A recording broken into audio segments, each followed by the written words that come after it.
Hello there. Welcome to the Chakula podcast. I'm your host, Felicitas Mwalia. We bring to you all relevant issues and discussions about food in Kenya and beyond. We break down topics and dig deeper into day-to-day happenings in food and farming systems, giving a holistic view on the food we eat.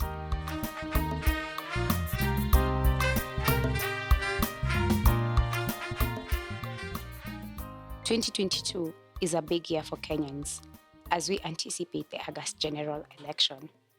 The political transition is significant.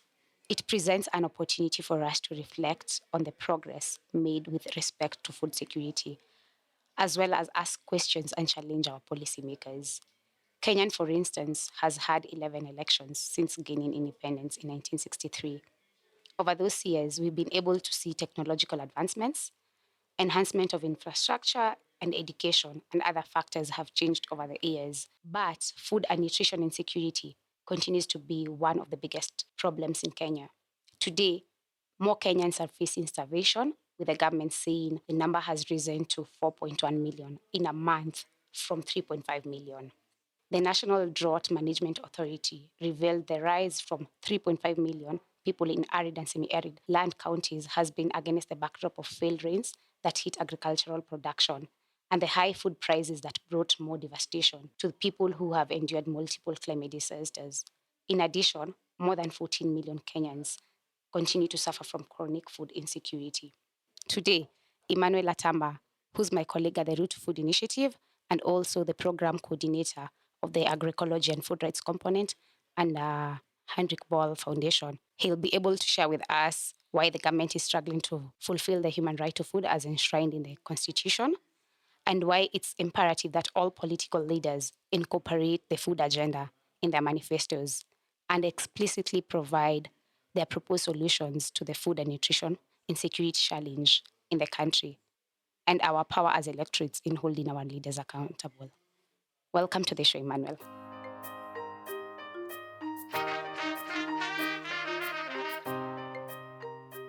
Thank you very much, Feli. How are you feeling today? Thank you for having me. Of course, I'm feeling good. I'm okay.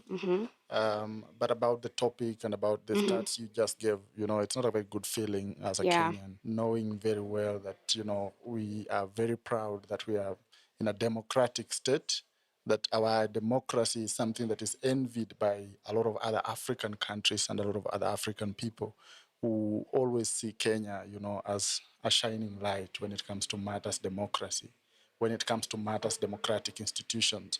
But yet, we have not taken advantage of this important platform of democracy to actually advance our own issues, like, for example, the issues of food and nutrition security. And you find that a lot of people are suffering, the numbers you just gave. And even if you just look at the malnutrition levels amongst children, we are told that 1 in every 4 Kenyan children is malnourished. And that is a very big statistic. And it's important that we start to question why. And why that is not being discussed in the political rallies, why that is not discussed in the manifestos, why that is not part of the agenda that the politicians are sharing with Kenyans, and why the electors are not putting that as one of the things to be looked at. It's really bothering me a lot. And this is why we came up with this project, the Food Manifesto, basically to start that conversation. Yeah, Emmanuel, just to take you back, also FAO projects that the number of undernourished people globally could increase by 7.6 million by 2023. My main question here is, why aren't we not seeing the government doing anything? Why is it not getting enough attention? Why are people not talking about it? Because you said, yes, we're not seeing politicians also talking about it. Why? Yeah, I think the question of, basically societies, how societies are governed, and especially democratic societies, is that we have created channels and we have created systems within our society that guide on how we prioritize the things we want to focus on and how we address the challenges that face us as a people. And that's why I'm talking about this democratic platform that we have as a country. And every 5 years, we have an opportunity to go to the ballot and elect people. And not only the president, we elect members of parliament, we elect governors, we elect senators, we elect women representatives, we elect members of county assemblies. And all these people then are therefore able to act on our behalf as the people who elected them. And when we talk about, for example, child undernutrition and even just hunger in general and food insecurity in general, you realize that it is not all segments of our population that is feeling this, or at least not in the same way. The members of parliament, for example, that we have in government are not affected by milk shortage. They are not affected by maize shortage. They are not affected by unga prices. Their children are not affected by these things. But there are segments of the population, of course, outside the political class and, way below in terms of the economic classifications and the ability to earn a living and the ability to control economic resources, including land, including access to water, including access to good environment where they can be able to farm and produce their own food. There are people who are suffering down there. And how do these voices now get to the table? How do these issues like child undernutrition, like food insecurity as a result of drought, like food insecurity as a result of floods, because we always have floods after droughts. And this is what we have made normal as a country, that we can say that the problem that we have, for example, in the 21 or so counties that are affected by drought, is actually as an act of God. We say it's a natural phenomenon happening, but why is that not affecting other people within the same society? And why are Kenyans demanding for the fulfillment of this right, and also basically for the government to also respect this right? Yeah, I think there is an element of one giving up, that a lot of Kenyans have given up in this system. A lot of Kenyans perhaps feel that they don't have a chance. They don't stand a chance in terms of addressing the issues that are there. They don't have the space to voice out, and this is something that has to be looked at from a very a deeper lens. That we need to ask ourselves why, for example, the young people have not taken their voters' cards, have not registered as voters to go and vote and vote on some of these issues. Because the children in the next 5 years, 10 years, they will be their children who will be part of these statistics we are talking about. Why are these young people not voting about, for example, climate change action? Why are these young people not going out to say, okay, so we have had enough about unemployment, and we are going to use our votes to actually vote for our employment. We are going to use our votes to vote for good policies, to vote for good leaders who are going to come up with solutions to the problems that we're having. And there's that element of giving up. But then overall, there's some level of it's almost like we're being strangled as a people. We are being forced into certain patterns of discussing politics. And I think this is the first election where at least now we are talking about issues a bit. Yeah. Not only about individuals and ethnic groupings. There's a bit of issues starting to creep into the political conversations. But these issues, again, are oversimplified. We have politicians shouting on the top of their voices about how they're going to make fertilizer prices cheap. Does it mean that everyone now will access food because fertilizer prices are low? We have politicians who are talking about legalizing, cannabis and marijuana, and So we are oversimplifying again the same problems. Yes, at least we have made progress. We are talking about issues. Yeah. But how are we talking about these issues? Yeah. If you talk about the other promises, for example, on guaranteed minimum returns for farmers, who is going to pay for that? How is it going to be structured? We are talking about 6,000 shillings, safety net. Who is going to be given that? How is that going to be structured? And again, now not having that ability to question further is what we have as a challenge here, because these politicians do not even pause to be asked questions. When we start the political process, everyone is just shouting from left, right, and there's no space for electorates to actually say, pause, explain more about this. Yeah. Could you also blame it to the fact that the electors don't have so much information in regards to their right to food? Could we blame that? Or Yeah, I think you saw the other day the story, a very sad story in Mombasa during COVID. I think during the height of COVID, where this woman had to boil stones so that she could cheat her kids that she was preparing something. So the kids waited until they fell asleep. Why she had to do that? Because these kids know that they have a right to be fed by someone. yeah. And this is, everyone is conscious about it. When people talk about food prices and go to supermarkets and they find that the prices of food are unaffordable and all that, they go online and say, this is not acceptable, because they know that somehow the government has these responsibilities towards the right to food. They have to respect it.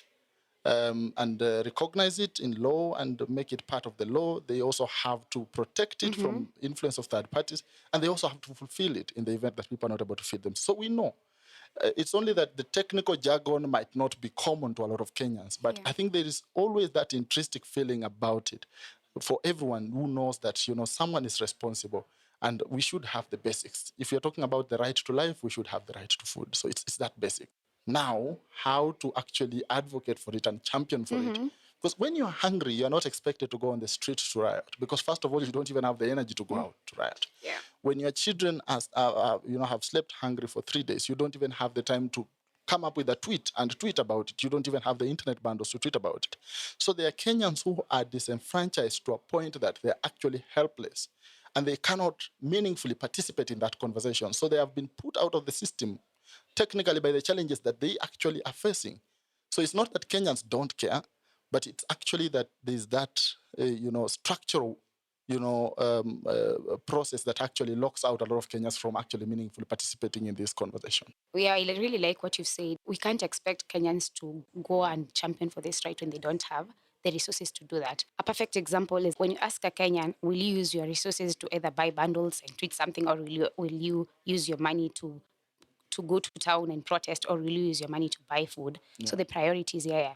So Emmanuel, at the beginning of the show, you mentioned that the Route to Food have a manifesto that I guess was shared with political parties. Yeah. Can you just talk a little bit about the manifesto and what Route to Food aims to achieve with the manifesto? Yeah, so this project is just a tip of the iceberg because it's just trying to actually just point us in the direction that, there's something here that we have to unearth, or there's this conversation that we have to unpack. And it's called the Food Manifesto, and the idea is to put food on the table.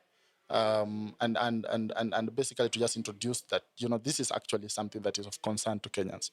And it has three main parts. The first part analyzes the current problem, reminds our politicians of where we are as a country in terms of food and nutrition security. So it gives you quick statistics on where we are. And then there's also a section, which is my favorite actually, about the common misconceptions about hunger in Kenya. And if you allow me to just mention maybe 2 or 3, there are things that you'll hear politicians saying on the rallies. For example, you'll hear politicians calling certain counties or certain regions as food baskets. There is nothing like a food basket in this country. There can be someone in Eldoret, in the middle of all that maize that is produced in Eldoret, who is hungry and who cannot access that maize. There can be someone in Trans Nzoia, bordering big wheat farms, and they cannot access that wheat. They cannot afford chapati. So there's nothing about food baskets. We have people on land, control land resources, and engage in production. It could be by chance that they find themselves in a certain region, but that doesn't mean that that region becomes a food basket, because there's no basket where everyone goes to draw food from. So these are private farms, and they should be treated as private farms. These are private enterprises. So when politicians tell you that, our county is a food basket, ask them, is everyone in this county food secure in the first place before we call it a food basket? Then the other thing that you hear politicians saying a lot, for example, is about cheap fertilizer. They are saying that we are going to lower the price of fertilizer and therefore going to encourage production. Production, again, happens for people who have access to land and meaningful sizes of parcels of land where they can engage in meaningful production. So if you don't have land, Felicitas, and you're living here in Nairobi, it doesn't matter how much the cost of fertilizer is. You will have to pay for your unga, you will have to pay for your chapati, you will have to pay for everything else. So in as much as you're talking about increasing volumes of production, that does not translate to access for everyone. So these are some of the policies that you hear politicians just saying, because these are things that have been told over time, and people have made them to be like the facts. And one other thing, you hear people talking about genetically modified organisms, GMOs, and say, now when we bring GMOs, then we are food secure. These are just, lies that are told around to make us a bit more hopeful about the situation, but actually it's not true. GMOs are not a solution to food security. So we have packaged this information, and then we have given them 9 proposals on what should actually be done to address the food security problem. Yeah, back on GMOs, I know this is something that can be debated by one person who's pro-GMOs and someone else who's not pro-GMOs. It will be very nice for you to expound more on why you are saying GMOs are not the solution to food security. Yeah, quickly, I mean, GMO seeds are expensive.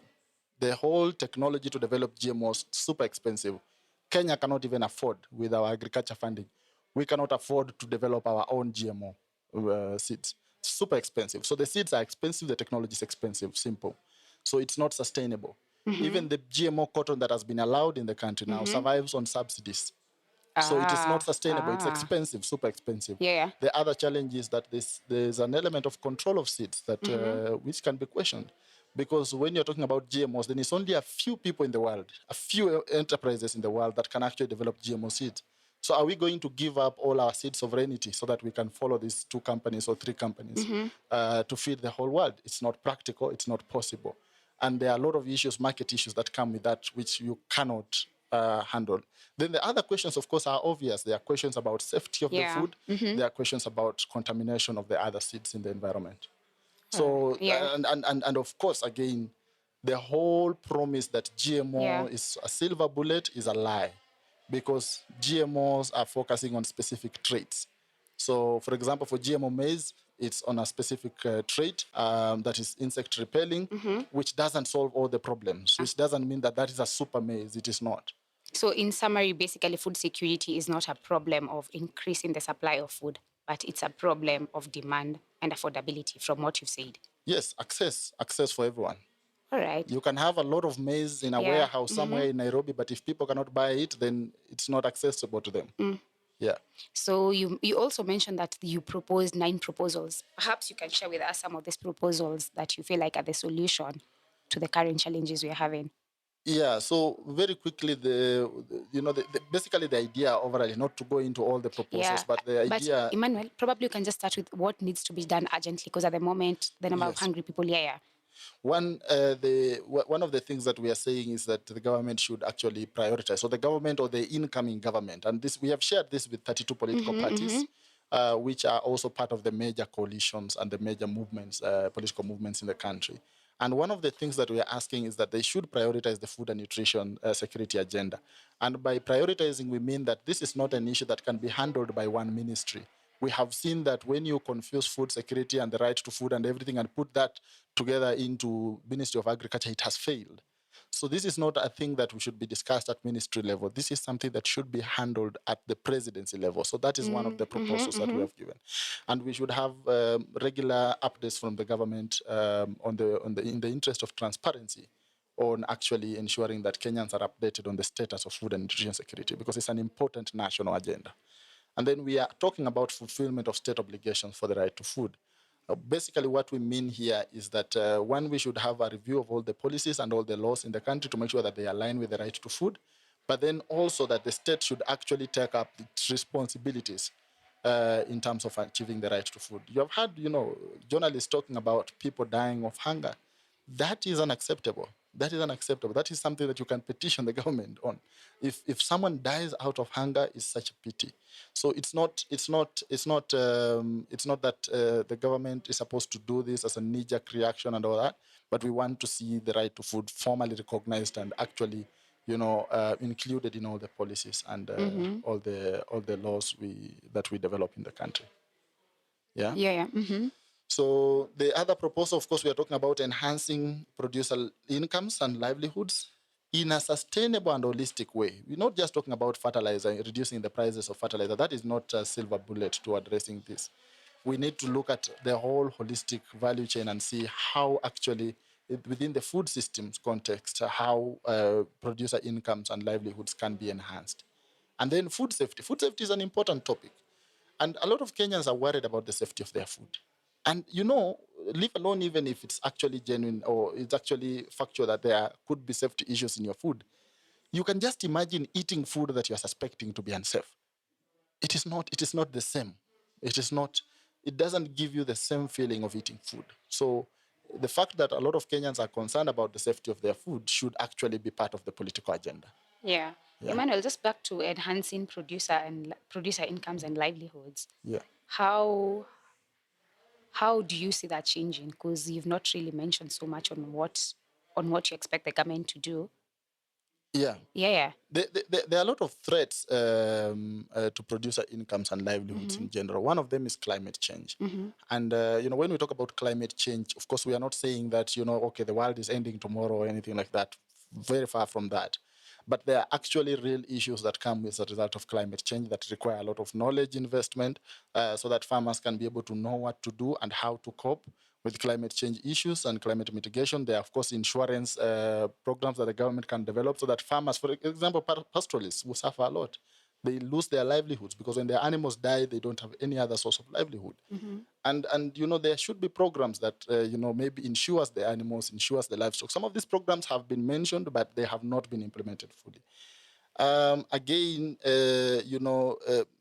rural development in general and alternative sources of income, because again, when you talk about rural development, it shouldn't only be about agriculture. Yeah. So, and again, people confuse agriculture and rural development. Agriculture is one of the drivers, it's one of the most important economic activities for most rural areas.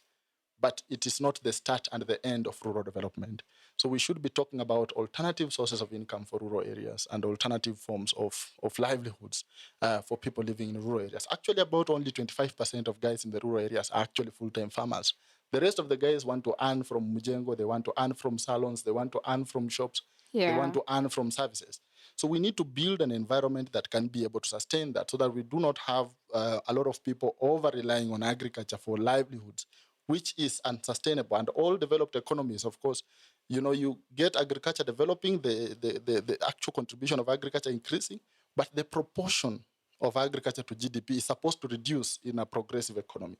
So that is something that has to be discussed, more tangibly. It's not just about throwing few words here and there that the politicians are doing. It's quite interesting what you've mentioned on us assuming that when doing the rural development, we just focus on agriculture, neglecting the other source of livelihoods for people living in rural areas. Emmanuel, you're just talking about food safety, and from a report done by Consumer Grassroots Association, we see that 9 out of every 10 Kenyans are worried about their food safety. Basically, what proposal did you put on the brief that could be the solution to food safety in the country? One of the challenges with food safety, Felicitas, is the fact that we do not actually have a proper institution to handle food safety issues. Sitting here, I remember vividly one time when we were discussing about pesticides in Parliament, and the guys from KFS were asked by the Parliamentary Health Committee to come and make a presentation on the role of KFS in this whole, because there was a whole, you remember there was a whole campaign about pesticides. Yeah. And when we were talking about removing some of the toxic pesticides from the market. And the KFS guys made a very interesting presentation, and it's actually backed by law. And they said to Parliament that it's the Parliament that makes the laws. And therefore, the Parliament should know that the KFS Act, the Kenya Plant Health Protectorate Service Act, does not obligate KFS to do anything in regards to food safety. And KFS is only responsible for plant health, not human health. And, they were asked, but you guys test at the airport. They say, no, we are testing at the airport because we have a contract with the European Union and we test for export. So we do not test for local market. And this is one of the biggest challenges. But when you listen to all stakeholders believe that actually KFS does inspection in the market to look at pesticide residues in food, any form of contamination, be it bacteria and all that, in food, so that we know that there is someone checking what we are eating from our markets. There is no one. That is something that Kenyans should know. Yeah. All the food that is sold in Kangemi, no one is checking. But all the food that is sold in Marikiti, no one is checking. But they do check for export. They do check for export only. Yeah. And sometimes when they want to just do something for data, like they did a report in 2018. They did a report, they did some samples in the Kenyan market and found there's a lot of pesticide contamination in food in 2018. And we referenced that report in our white paper when we were talking about pesticides. And after we did that, after the report was now gaining a lot of attention, they removed that report from the website. If you go to KEFI's website to date, they have all the annual general reports from KEFI's, but the 2018 one is missing. So again, that is just an illustration. Yeah. When Kenyans say that KEBS is responsible for looking at the safety of their food, KEBS is not responsible for looking at all the food. KEBS only looks at processed foods. Processed foods. So nothing to do with the grains that are sold out there in the market, nothing to do with the green vegetables and all that. So we do not have an institution that is mandated to actually take care of the food safety issues affecting Kenyans. So that is one of the things that we have actually proposed. And the other thing, of course, is one, we need to withdraw all the toxic, harmful pesticides from the market. There are different types of pesticides, but we have pesticides that we have identified, about 32 active ingredients in the market that are highly toxic. They're highly carcinogenic. They're endocrine disruptors. They affect reproductive health. And we have said that these pesticides should be removed from the market so that we can start talking about another approach or another conversation after we have removed the most toxic pesticides from the market. It's basically like taking the razor blade away from your child before starting talk to them about how it can cut them, but you remove it in the first place. Yeah. Emmanuel, at the moment we've been seeing people talking about food prices, food is expensive. And I think it's very important for us on the podcast today to talk about some of the solutions, because this is one of the things that needs to be addressed urgently. So from where you sit, what needs to be urgently done to ensure that every Kenyan can access food, and not only food, but nutritious and safe food that is affordable? Yeah, I think the whole question of access is really a broad question. It's not about one. Let's demystify. It's not about agricultural production. Production is important to make the food available in the market, but the food is available in the market. But how you get things from the market is through paying, and a lot of Kenyans do not have the economic power at this moment to do that. And when you find guys in the middle class complaining about the price of unga, you should really ask yourself what is happening to this country. And there's a lot of talk about Russia-Ukraine conflict or war. Actually, it's actually war. I don't know. Maybe it's war here, but there they say it's conflict. I don't know what it is. But anyway, if it was here, it would be war. So it's war. So this Russia-Ukraine war, people are blaming it for everything. But I saw someone with a nice poster. They were asking, do bananas come from Ukraine? Do mangoes come from Ukraine? Because we cannot blame this conflict on everything that we are going through. So as a country, we need to really investigate and look at the issues that are there.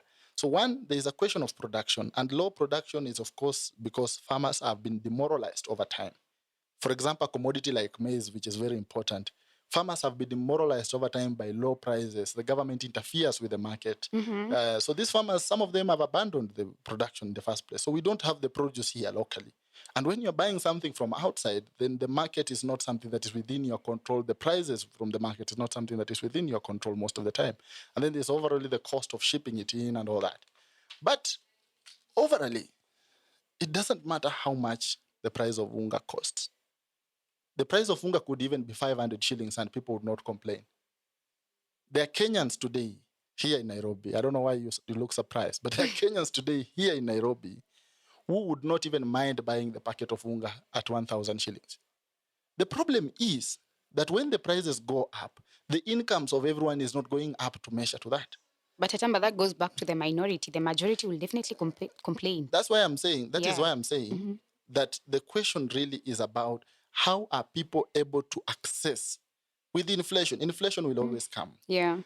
Inflation will always be there when you put money in the economy and when you do investments, big investments and all that, you put money in the economy. During campaign seasons like this, there's a lot of circulation of cash. So there will be inflation. But the problem that we have in this country is that not all of us have access to the same opportunities to earn a living. That the person who goes to a Mujengo today is earning, way less, like 100 times less than someone who goes to the office. This is a big discrepancy. This is a big discrepancy. And that is why you will find that the same unga that you will not be able to access, someone else is still accessing. And this other person is not shouting the same way you're shouting. This other person is not complaining the same way you're complaining. So we are in a society where we do not have the same feeling about everything. And this is one of the biggest problems that we have an unequal society. Today in London, I think I saw about 3 days ago, there were demonstrations in London about the cost of living in London. I guess the question goes back to how do we hold our government accountable? Yes, of course. And what do we do basically as a collective or but we have to Kenyans? We have to go beyond the price of unga, because even if we bring down the price of unga, we will not bring down the price of mafuta and mboga. We will not bring down the price. Tomatoes right now are untouchable in the market. Tomatoes. Leave alone the unga. People, because the reason why people are talking about unga is because unga is very basic. Tomatoes you can cook without. It's not a laughing matter. Tomatoes are untouchable in the market. For example, So we are not able to really say that we can actually manage to keep the prices of food constant all the time. That is not practical. Yeah. What is practical is having a society that is equal. Thank you so much, Emmanuel. I guess the conversation has now become very political. But just to wind up, Emmanuel, I know Root to Food have been at the forefront, pushing the government to increase budgetary allocations when it comes to agriculture. Maybe just, is this also a solution to achieving food security in the country and basically realization of the human right to food in the country? Yes, I think it is supposed to be one of the things that we are doing. Yeah. Why? Again, remember that a lot of people, a lot of Kenyans work within the agriculture sector. Yeah. Either as farmers or small entrepreneurs, as laborers in the farms and all this. So agriculture is a very important sector, first of all, in terms of earning livelihoods and incomes. But again, just allocating billions to agriculture is not a solution. We have had conversations where the Ministry of Agriculture is being said to actually be returning some of the money back to the exchequer. So we are saying increase, they are given about 2.8% of the total GDP, and then they take back some of the billions. So civil society is here saying, we need to fund agriculture up to 10%, but they can't use the 3% they are given or the 2.8%. And the numbers have not yet reduced. So there's a whole structural problem. And again, what are we using the resources for? If we are using all the funding that goes to agriculture to subsidize chemical fertilizers, again, we're just putting money in the pockets of a few actors in the sector. And we are not looking at overally addressing the issues that affect producers. We need to invest in research that is aligning with climate change, looking at solutions, how to mitigate against climate change. We need to invest in knowledge support. We need to invest in extension provision. Yeah. Right now, we do not have extension officers. We don't. And this is very important because by the time this guy is reading news somewhere saying, there's rains coming and farmers should brace for heavy rains. What is bracing? What does that bracing entail? There's no information about that. Farmers do not have support, technical support on the ground to know this is what to do, this is what to grow, this is how to do it, this is how to do it productively, this is how to make it profitable. They don't have that knowledge. Yeah. So we need to invest in these things. And these things are heavy in terms of resource. And the reason why the government is not investing that it's very easy to excite people with fertilizers, for example, and seed subsidies. But that is not the only solution. Yeah, there are bigger problems. Yeah, we can also see profit-making companies taking up the job of providing extension services, which is very problematic. Of course, not only profit-making, but people are out there to just sell their own products. I mean, now their agents have motorbikes and they're running around the villages. So someone from company A comes to sell you a product that deals with pest A. They go. Tomorrow someone else comes, they say, you applied that one, but you can also apply this one. They work together well. And then you see farmers producing crops that are too expensive even for the market. So by the time they sell, the companies that are selling these agrochemicals have already taken all the profits. So this farmer is just a conduit for money. Yeah, so what should be done to address that? We need extension services from the government. We need extension services that are objective. Extension services that are not focused on profit making, as you said. Extension services that will guide farmers on things to do that might not even, for example, necessarily need to involve buying inputs and buying expensive technologies. Before you tell a farmer to buy a drip irrigation kit, you should tell them about mulching, for example. It's simple, it's easier, and maybe they could be able to work with that. Mm-hmm. Yeah. With the numbers that we have on the number of hungry people in the country, we've also talked about food safety and also food prices. Atamba, just back to you, because you've talked so much on the role of the government in ensuring that we are a food secure nation. But what is the role of the voters? What is the role of the electorates? Again, obviously, we are not asking for favors. We pay taxes to this government, remember? And I think we are not asking for favors. That is important, that Kenyans, the voters should actually put that in their minds when demanding or engaging with the political class, even after the elections. When you go to see your governor about a road in your area or about food security problems or about, this and this policy, it is not a favor. It is their responsibility to do what is supposed to be done to create an enabling environment for us to feed ourselves. We are not asking them for food. We are not asking the government to feed us. We are asking them to create an enabling environment where we can feed ourselves in dignity. There is no dignity in chakula ya msaada. There is no dignity when someone gives you food. There's no dignity when someone, gives you money. There's dignity in you earning your own. So we need to create an enabling environment for everyone, not the elites, not the people we like, not the people who come from our ethnic communities, not the people who live around Nairobi alone. We should do that for everyone.